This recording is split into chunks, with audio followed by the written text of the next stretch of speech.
Hello students, how are you all. आज हम पाठ 7 पढ़ेंगे।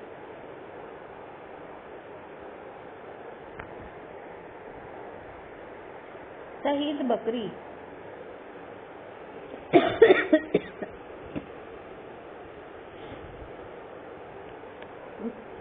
के लेखक हैं अयोध्या प्रसाद गोखलीय। इनका जन्म सन 1902 में हरियाणा में हुआ था। ये वाराणसी में भारतीय ज्ञानपीठ मंत्री रहे।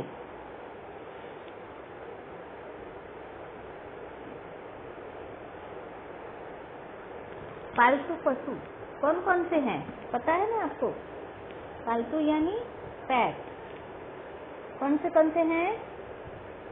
कुत्ता, बिल्ली, गाय, है ना, बकरी।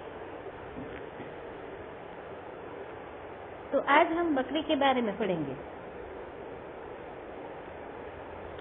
हरे भरे उस पहाड़ पर बकरियां चरने जाती तो दूसरे तीसरे रोज एक न एक बकरी कम हो जाती।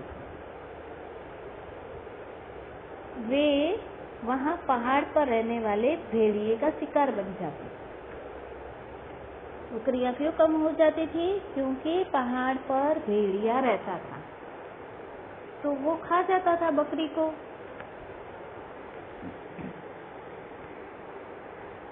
भेड़िए की इस धूर्तता यानी धोखा, है ना, धोखे से तंग आकर चरवाहे ने वहां बकरियां चराना बंद किया और बकरियों ने भी मौत से बचने के लिए बाड़े में कैद रहकर जुगाली करते रहना ही श्रेष्ठ समझा। उन्होंने भी सोचा कि मरने से तो अच्छा है कि यहीं पर हम बंधे रहे बाड़े में, है ना। लेकिन न जाने क्यों एक युवा बकरी को यह बंधन पसंद नहीं आया। अत्याचारी से तो यूं कब तक प्राणों की रक्षा की जा सकेगी। भेड़िया पहाड़ से उतरकर किसी रोज बाड़े में भी तो कूद सकता है ना। बकरी को क्या लगा कि ऐसे बाड़े में बंद होकर तो मैं नहीं रह सकती हूँ भाई, भेड़िया तो यहाँ भी आ सकता है। शिकारी के भय से मूर्ख शुतुरमुर्ग रेत में गर्दन छुपा लेता है तो क्या शिकारी उसे बख्श देता है? नहीं। बख्श देना यानी छोड़ देना। तो शिकारी तो नहीं छोड़ता है उसे। तो इन्हीं विचारों से ओतप्रोत यानी भरपूर वह बकरी हसरत भरी नजरों से यानी कामना भरी दृष्टि से पर्वत की ओर ही देखती रहती। हमेशा वो पर्वत की ओर ही देखती रहती। साथियों ने उसे आंखों आंखों में समझाने का प्रयत्न किया कि ऐसी मूर्खता नहीं करनी है। तो उसे लगा कि भोग्य सदैव भोगने के लिए उत्पन्न होते रहे हैं। भेड़िए के मुंह हमारा खून लग चुका है, वह अपनी आदत से कभी बाज नहीं आएगा, वो तो हमें ढूंढ ही लेगा। लेकिन युवा बकरी तो भेड़िए के मुंह में लगे खून को ही देखना चाहती थी। भेड़िए से भिड़ने की उसकी लालसा बलवती होती गई। बलवती यानी तीव्र होती गई उसकी लालसा यानी इच्छा। उसे लगा मैं कैसे भी करके भेड़िए से भिड़ जाऊं मैं। आखिर एक रोज मौका पाकर बाड़े से वह निकल भागी और पर्वत पर चढ़कर स्वच्छंद यानी आजाद विचरती हुई कूदती हुई दिन भर पहाड़ पर चढ़ती रही। मनमानी कुलेले करती रही। कुलेले यानी खेल। भेड़िए को देखने की भी उत्सुकता बनी रही, परंतु उसके दर्शन तो हुए ही नहीं। छुटपुटा होने पर लाचार, छुटपुटा यानी संध्या, संध्या होने पर वह लाचार होकर नीचे उतरने को बाध्य हुई। अब रास्ते में उसे दबे पांव भेड़िया दिखाई दिया। उसकी रक्त रंजित आंखें यानी खून जैसी लाल आंखें, लपलपाती जीभ और आक्रमण भरी चाल से वह सब कुछ समझ गई। वो तो समझ गई कि ये तो मुझे खाने वाला है। अब भेड़िया मुस्कुराकर बोला, तुम बहुत सुंदर और प्यारी मालूम होती हो। मुझे तुम्हारे जैसी दोस्त की आवश्यकता है। आओ तनिक साथ साथ हम पर्वतराज की सैर करें।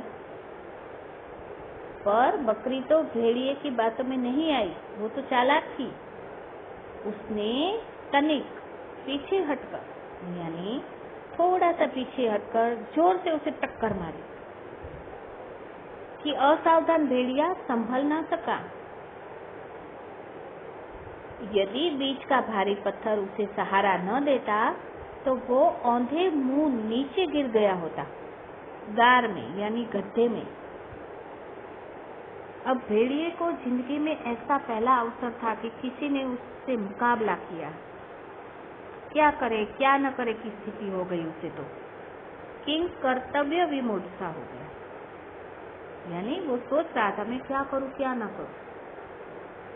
अब टक्कर खाकर अभी वह संभला ही था कि बकरी के पैने सींग उसके सीने में घुस गए और जोर से लगे वह चीख उठा। अपने क्षत विक्षत यानी लहूलुहान सीने से लहू की बहती धारा देखकर डर गया। उसके पांव उखड़ गए, मगर एक निरीह बकरी, निरीह यानी कमजोर बकरी के आगे भाग खड़ा होना उसे कुछ जचा नहीं। उसे लगा मैं भागूंगा तो नहीं। वह भी साहस बटोरकर पूरे वेग से उस पर झपट पड़ा।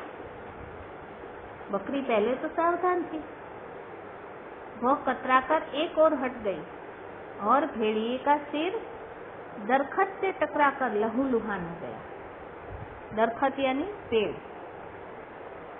अब लहू यानी खून। खून को देखकर अब भेड़िए के लहू में भी उबाल आ गया। वो तो बहुत गुस्सा हो गया, झुंझला उठा।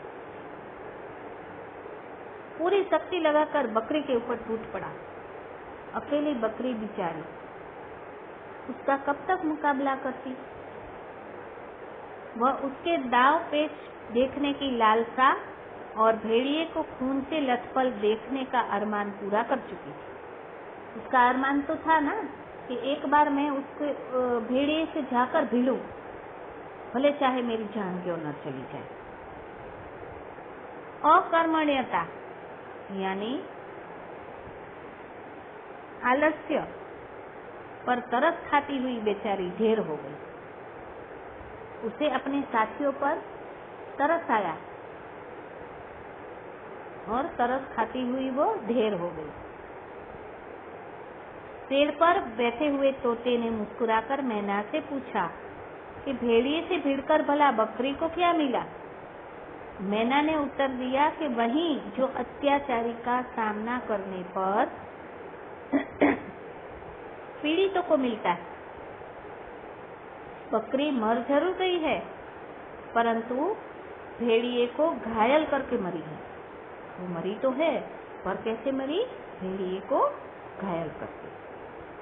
वह भी अब दूसरों पर अत्याचार करने के लिए जीवित नहीं रह सकेगा। सीने और मस्तक के घाव उसे सड़ सड़ कर मरने को बाध्य करेंगे। काश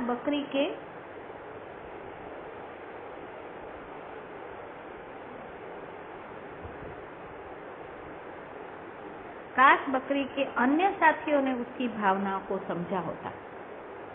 छिपने की बजाय एक साथ अगर वार कर दिया होता तो आज बाड़े में कैदी जीवन व्यतीत करने की बजाय पहाड़ पर निशंक और स्वच्छंद विचरती होती। तोता अपना मुंह लेकर शहीद बकरी की ओर देखने लगा। तो इस पाठ में एक साहसी, हिम्मती और स्वतंत्रता प्रिय बकरी के संघर्ष की कहानी है, जो अपनी आजादी के लिए खूंखार भेड़िए से मुकाबला करते हुए अपने प्राण गंवा देती है, किंतु बंधन में रहना स्वीकार नहीं करती और भेड़िए से डटकर मुकाबला करती है ना। तो ये कहानी में एक और साहस, हिम्मत और संघर्ष करने की प्रेरणा देती है। वहाँ दूसरी ओर पशु पक्षियों की स्वतंत्रता के प्रति संवेदनशीलता जागृत करती है।